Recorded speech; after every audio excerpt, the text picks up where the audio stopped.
Therapy is expensive, so here's a free reality check for you. Your job is training you to believe enough is never enough. And that belief shows up in places that have nothing to do with your job.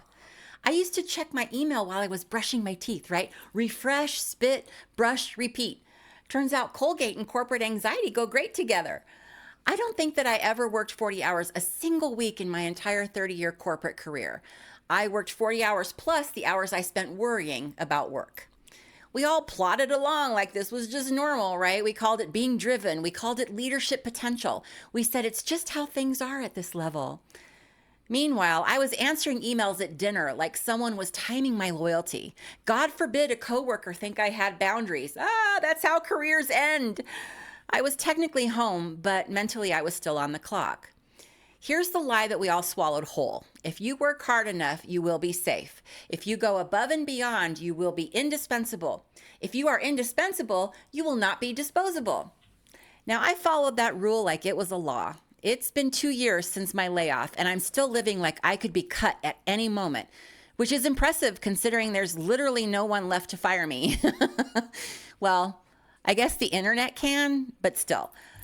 So, hey, I'm Sheila. I'm not a coach. I'm not a guru. I'm just your internet auntie who's already tried it, already paid for it, and has the scar tissue to prove it. And here's the part that stings the most right now. The job is gone, but the reflexes are not. When I worked in corporate, I refreshed my email constantly, not because something was urgent was happening, but because something might happen. I carried my phone like it was a little life support thing, right? If it buzzed, I mattered. If it didn't buzz, I wondered what I had missed. Sometimes I thought my phone was broken and I'd restart it, or I'd uninstall Outlook and then reinstall it because I was worried that something important had come in and my phone was broken and wasn't notifying me. Now I run a YouTube channel. There's no CEO, but there is an algorithm. There is no manager, but there are graphs of my progress that update in real time. I don't have performance reviews anymore. Or do I? There are views, comments, and watch time, and those numbers absolutely tell me whether or not I'm valuable. And I'll be honest, I refresh those analytics looking for proof that I should have done more. Different dashboard, same compulsion. Apparently corporate left fingerprints. I upload a video and then I check the numbers over and over as if the graph is going to whisper to me whether I'm allowed to relax. But it never whispers, oh no. It just sits there like a silent accountant judging my life choices. I will tweak a thumbnail detail that no one would notice but me. I spend days on a script that already works. I care about these videos more than I can possibly say. I lose sleep over them. I wake up at 3 a.m. fixing a line that was perfectly fine at 10 when I went to bed. I will add an extra layer of polish because stopping at competent feels suspicious. Above and beyond sounds noble. It sounds like character. It sounds like integrity. Most of the time, it's just me sanding the same piece of wood over and over again until there's nothing left but dust and I can't breathe. At some point, you are no longer building a table. You're just emotionally attacking lumber. The extra effort does not change the outcome. It just gives me the illusion that I'm in control of the ship while it's already docked. And it shows up everywhere. I scheduled an air duct cleaning yesterday like I was briefing a board of directors. I researched a bunch of companies for over 2 hours. I read reviews. I wrote down my questions. I blocked off the calendar with color-coded respect. It was a man with a vacuum, and I was behaving like there was a performance bonus attached. No one is grading my duct performance. No one from the Duct Council is coming to award me a medal for ventilation excellence. No one's going to say, hey, Sheila, great duct strategy you got there. But my body behaves like there's a panel of little judges with little teeny clipboards hiding in my vents. Why is there so much still in me from that career that didn't leave when I did? The hard truth is not that corporate overworked me. The hard truth is that I swallowed that rule so hard, I don't know how to function without it. If I slow down, I'll fall behind. If I'm not exceptional, I'll be replaced. If I'm not busy, I'm irrelevant. Those sentences live in my nervous system, even though no one's there enforcing them. If I have an afternoon with nothing scheduled, I don't feel peaceful. I feel negligent. I feel like I forgot to submit something, like I forgot to put something on my calendar.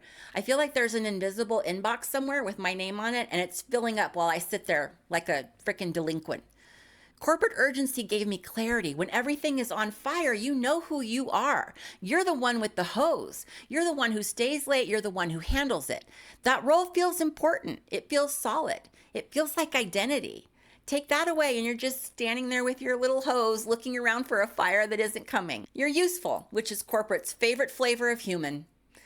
When the job disappeared, the urgency did not. 2 years later, I am still sprinting frantically in rooms where no one is even asking me to run. Some mornings I wake up already feeling behind, which is impressive considering I'm the one who made the schedule. If a video does well, I don't celebrate. I immediately start anxiously planning and thinking about the next one because apparently success just means I'm due for failure. Sometimes I sit down to relax and I immediately remember 12 things that technically don't need to be done today, but suddenly they feel like they absolutely must get done. That is not personality. That's freaking training. If good enough feels dangerous, it's because somewhere along the way you learned that good was replaceable and exceptional was safe. Where in your life are you still acting like you're about to be evaluated? Work? Home, your body, your bank account? I'm genuinely curious. Let me know in the comments. If that wiring is still strong with you, how do you interrupt it without tanking your work? What happens if we just call done, done? Now, I used to believe that I am terrible at time management, right? But that's not what's happening. The clock isn't the problem. I'm the problem. I'm not disorganized. I'm relentless. I don't know how to stop. Good enough feels reckless. Excellent feels like the bare minimum. I just keep pushing like there's a hidden level of approval that I haven't unlocked yet. So here's what I'm doing now. And I'm not going to lie, it makes me a little bit twitchy. I am practicing stopping. I finish writing a script after hours, sometimes days of work. And instead of rewriting it again at 2 a.m. because I've stared at it so long it starts to look wrong, I ask whether it's clear, whether it's honest, and whether it actually provides value, whether it can help people. If the answer is yes, I call it done, even when my brain starts screaming at me that I've missed something. Now, this is a work in progress because that reflex there has paid my bills for 30 years. Now, I'm getting better, but I'm not quite moving the needle yet with that one, but I'm working on it. I upload a video and I don't check analytics for the first hour because I'm experimenting with self-control. I'm trying to teach my nervous system that nothing catastrophic happens if I'm not monitoring the dashboard like a freaking day trader with a caffeine problem. Sometimes I fail. A lot of times I fail. Sometimes I refresh anyway. And I'm not pretending that I've transcended anything. I'm in withdrawal. I deliberately leave small things unoptimized. I let a sentence be good instead of reworking it into the ground, trying to make it exceptional. It never becomes exceptional. Most of the time, it just gets worse. A while back, I was hiding Posey, who took off to go lay in the sun, in my thumbnails like it was a strategic advantage, like the algorithm was secretly a pug enthusiast. I would sink extra hours into getting it just right. It did not improve my performance. It just satisfied my compulsion to over-deliver. Now, I did stop doing that. And now I'll let the duct guy show up without memorizing his bio, cross-checking every review, or scheduling 4 backup appointments just in case. It feels wrong. It feels reckless. That flinch is the tell, right? That flinch is the proof that I was trained to equate overextension with safety. So now I'm trying to do something radical for me. I'm trying to let the quality that I naturally bring be enough. I am not quitting on excellence. I'm quitting on obsession. The hours were never the point. The habit was. No one made me exceed enough. I chose to. I wasn't trapped. I was addicted. This isn't a time management problem. It's an overperformance problem. We didn't stop it done. We kept going until we were depleted. I'm not trying to work less because I'm lazy. I'm trying to work differently because I have bigger things to build. I don't want to spend my life polishing what was already really good. I want to spend it making something that matters. That's not a productivity hack. It's detox.